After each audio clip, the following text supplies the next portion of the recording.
Hey guys, how you doing? So this is really the first broadcast that's an actual tutorial.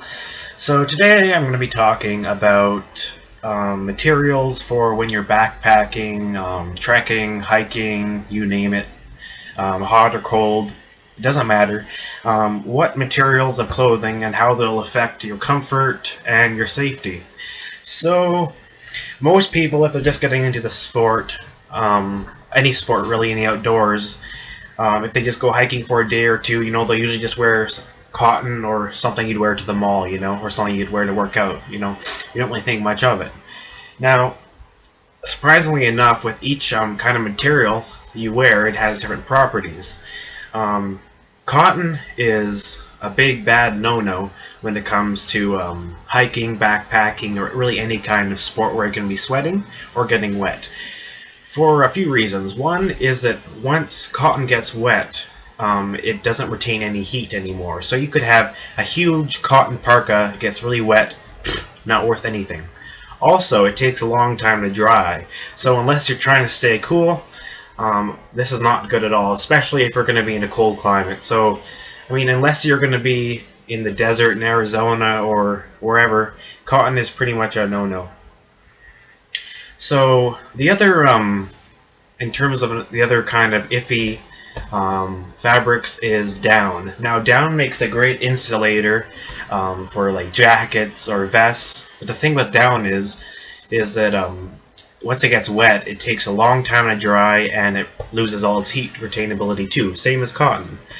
A lot of like outdoor jackets will have down, but they have like a Gore-Tex layer over it.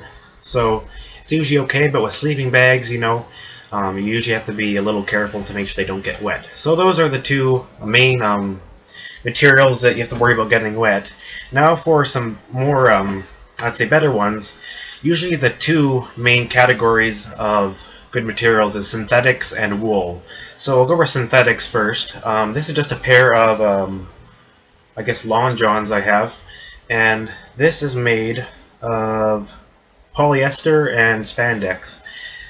Really anything, most synthetics you can buy are made of either polypropylene, polyester, nylon, or and a little bit of spandex. These all wick moisture away from you, and they also can they also dry very fast. So these make a great base layer. And I'll talk about layering in another video.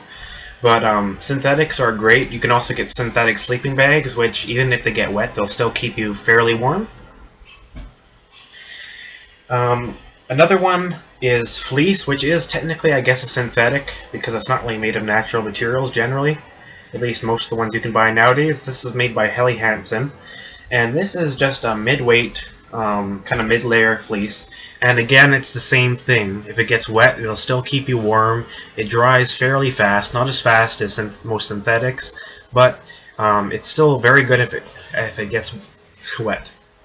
As you can see, that's kind of my point. It's good to wear things that dry fast and keep warm if it gets wet, but if you go in a hot place, again, it doesn't matter. The last material, and personally one of my favorite, is wool. So I have probably a medium weight wool sweater here. This is actually from Volcom. It's not really a expedition or hiking sweater. And then I have these really thick mountaineering socks, and these are wool too. And wool's great, A, because it's natural, it's good for the environment. B, it's soft. Some people, they hate it because it's itchy. Personally, I love it. Also, it dries well, and if it gets wet, it's still very warm.